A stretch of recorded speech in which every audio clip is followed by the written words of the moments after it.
biotecnologia também está no centro de uma nova revolução que os Estados Unidos estão tentando fazer: a dos biocombustíveis. Algumas das empresas que fazem pesquisa aqui já abriram fábricas ou escritórios no Brasil, considerado líder mundial na área. A Amyris, que tenta produzir diesel para a aviação a partir da cana-de-açúcar, já abriu uma filial em Campinas, no estado de São Paulo. A LS9 é outra que em breve deve inaugurar uma filial brasileira. O principal insumo, novamente, é a cana, que tem o Brasil como o maior produtor mundial. A LS9 patenteou um processo para a produção de diesel a partir do caldo da cana, usando enzimas de uma bactéria geneticamente modificada. Steve Del Calder, cientista-chefe da LS9, explica que a fermentação é simples, realizada em uma única etapa. Eu pergunto se eu posso ver o diesel que eles produzem. Steve explica que o produto final, além de ser renovável, não tem o cheiro forte do derivado de petróleo. O líquido inicialmente é colocado naquele pequeno tanque, que depois é transferido para este tanque maior aqui, onde já estão as bactérias. A transformação acontece aqui dentro mesmo. Depois do material centrifugado ali atrás, nós temos o resultado final, o diesel renovável. Grande parte dos processos aqui é automatizada. Steve explica que esses robôs podem clonar milhares de bactérias por semana e desenhar a arquitetura de centenas de milhares de organismos vivos. Uma realidade bem diferente da época em que ele terminou o doutorado. Estes robôs fazem operações de microbiologia, genética e bioquímica, ele diz.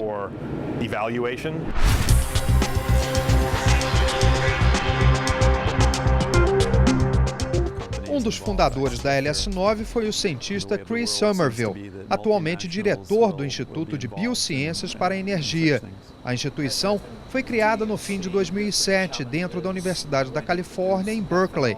Curiosamente, o dinheiro veio da gigante do petróleo BP, a mesma que causou o acidente no Golfo do México. Gigantes mundiais do petróleo estão numa corrida por alternativas renováveis à gasolina e ao diesel. Somerville explica que um dos principais desafios do Instituto é usar a biotecnologia para desenvolver etanol a partir da celulose, ou biomassa, que possa ser produzido em larga escala a um custo competitivo internacionalmente. É o chamado etanol de segunda geração.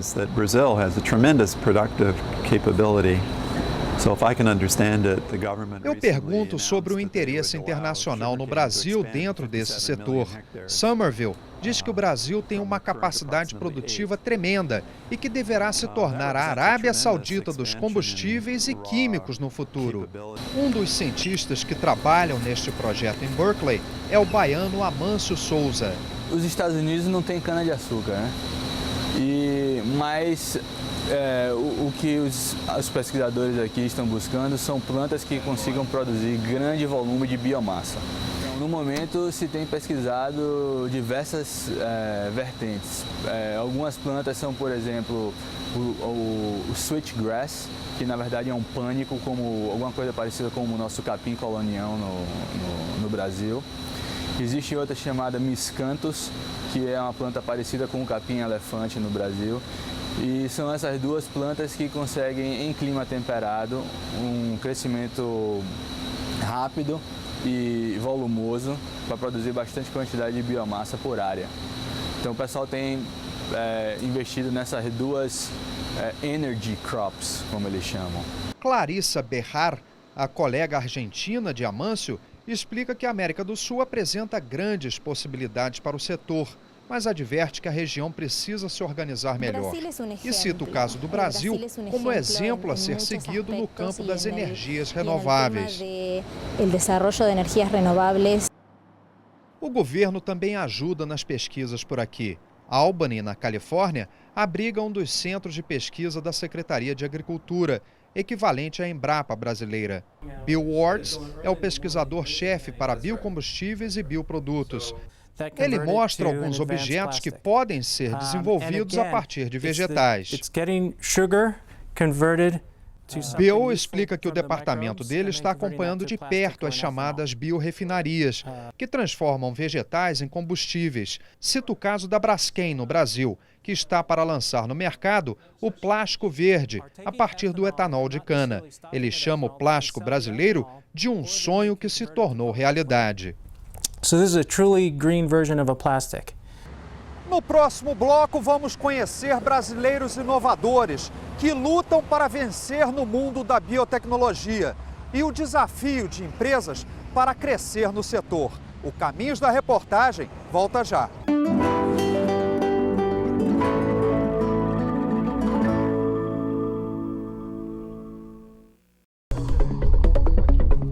No Brasil, a Embrapa é referência nas pesquisas de biotecnologia, principalmente no setor de combustíveis renováveis. O transporte no mundo inteiro usa gasolina e diesel, oriunda de petróleo, a matriz fóssil.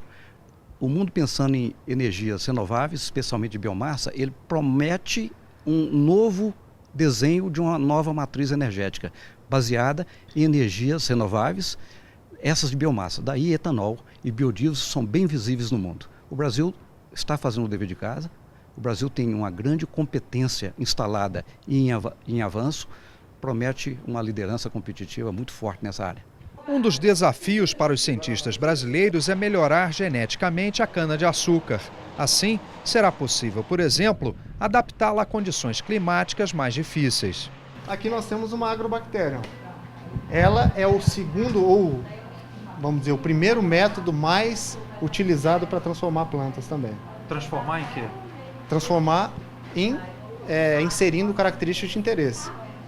No caso, tolerância à seca, um gene que confere tolerância à seca, o uso eficiente do nitrogênio, fósforo, resistência a inseto, pragas, enfim, nematóides. Você vai fazer com que essas bactérias sirvam, por exemplo, como uma espécie de vacina para a planta ficar mais resistente. Ela vai ser o meu vetor, o meu mediador do processo. Então, ela, naturalmente, ela faz essa transferência do meu gene de interesse para o cromossomo da planta, né? E uma vez incorporado, eu consigo regenerar ou gerar, né, uma planta transgênica com a característica de interesse. E aí, depois que esse processo termina, você vai ter plantas mais fortes, por exemplo, e que consigam evitar a utilização excessiva de fertilizantes ou de pesticidas. Exatamente. Em várias regiões do Brasil, a biotecnologia virou um setor estratégico. Ela agrega valor a combustíveis, alimentos e remédios, considerados fundamentais em qualquer país de economia avançada. Por isso, empresas do setor cada vez mais recebem tratamento diferenciado. O BNDES poderia trazer outros investidores, né, criar um movimento de constituir empresas fortes em algumas áreas. Né? Diagnósticos é uma área. Eu acho que até a questão mesmo de bioenergia, acho que tem espaço para que se invista numa empresa que comece a olhar essas tecnologias de etanol celulósico, de etanol de segunda, terceira geração.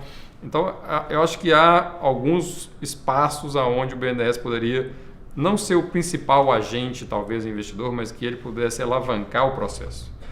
O eixo entre Campinas e Ribeirão Preto já contava com uma base de tecnologia avançada na informática, telecomunicações e aeronáutica.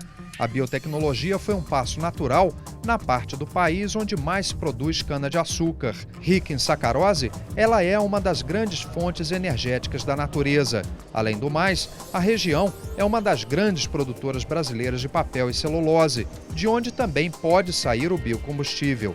O CTBE, Laboratório Nacional do Bioetanol, foi inaugurado em 2010. Ele é parte de um movimento que pretende colocar o Brasil na dianteira internacional. O Brasil tem uma posição no planeta que é privilegiada. Nós temos a maior taxa fotossintética de cana-de-açúcar, nós estamos numa região onde tem bastante água e solo excelente. Cientistas brasileiros calcularam que até 2025, 10% da gasolina utilizada em todo o mundo poderia ser substituída por etanol feito aqui no Brasil. O segredo para se chegar até lá é a biotecnologia. A gente quer minimizar o uso de enzima, que é um insumo muito caro no álcool. Traduzindo, eles querem quebrar as moléculas da celulose contidas no bagaço da cana sem precisar usar tantas enzimas, proteínas que se dobram e aceleram a quebra das moléculas. Quanto menor a quantidade e variedade de enzimas, mais barato fica o processo. Afinal, a maior parte das enzimas usadas no Brasil são importadas. Podem ajudar na fermentação do pão ou descolorir calças jeans na indústria têxtil. A única fábrica de grande porte no Brasil é a Novozymes, que fica em Curitiba, só que o capital é dinamarquês. No nosso conhecimento, nós temos hoje, duas empresas que suprem o mercado de enzima mundialmente. E dessa forma, a perspectiva de conseguirmos essas enzimas a um custo mais baixo, ela diminui, considerando que dessa dificuldade de tornar a produção, de nacionalizar a produção. A busca pela eficiência passa pelo acesso à tecnologia de ponta. Não é à toa que o CTBE foi colocado dentro de um centro de pesquisas de energia e materiais. Uma das vantagens, aqui existe um acelerador de partículas. São poucos os países do mundo que têm um acelerador de partículas como este aqui. Ele é o único na América Latina. Graças a ele, é possível identificar a composição de moléculas e átomos, um grande auxílio para a biotecnologia. O que eu preciso entender como essas proteínas se dobram, como é que elas fazem para quebrar a ligação ao nível atômico, ao nível molecular. E o anel me permite o acesso a compreender a estrutura dessas enzimas, eu consigo enxergar e desenhar ali cada átomo, colocar cada átomo em posição e cada átomo do meu açúcar e ver exatamente como ele faz. Os primeiros a desenvolver novos produtos e processos tecnológicos ganham o direito de registrar a patente ou marca. Assim, ficam protegidos e podem vender esses direitos de fabricação do produto ou o uso da nova tecnologia. Neste ponto, o Brasil está atrasado. Por isso foi criado um setor específico no CTBE. O Brasil perdeu muita tecnologia muito boa no passado para a indústria farmacêutica e tudo mais por falta de informação. Universidades brasileiras trabalharam em produtos que foram assim um boom no mercado mundial e o Brasil não recebeu nada.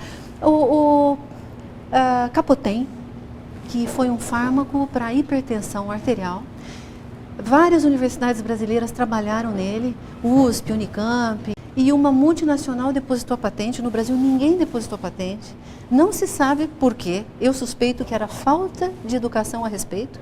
Essa multinacional ganhou 5 bilhões de dólares por ano durante 5 anos e o Brasil não ganhou nada. De lá para cá, o país ficou menos ingênuo. De 2004 para cá, lançou a Lei da Inovação, já regulamentou a lei, tem oferecido incentivos fiscais para as empresas que colocam cientistas dentro do quadro de funcionários, que investem em instituições de pesquisa, então ele está tentando fomentar a pesquisa na indústria. O Brasil hoje é o maior produtor de bagaço e palha de cana no mundo. Parte deste bagaço é usada para gerar eletricidade nos canaviais. O plano é passar a produzir o etanol também deste material, desde que o custo seja viável. E já foi dada a largada para uma corrida internacional nesta área. Para fazer o etanol celulósico, por exemplo, contanto que nós cheguemos a um custo de enzima, que é um dos custos mais altos que nós temos no processo, que seja razoável, com certeza várias empresas vão vir aqui e vão tentar instalar os seus processos no Brasil para usar a nossa matéria-prima. Na verdade, essas empresas transnacionais já chegaram. É o caso da Monsanto, gigante dos Estados Unidos. Ela é uma das maiores empresas de agronegócio do mundo. Seu produto mais conhecido é um tipo de soja transgênica resistente a um pesticida de alta capacidade destrutiva desenvolvido pela própria Monsanto.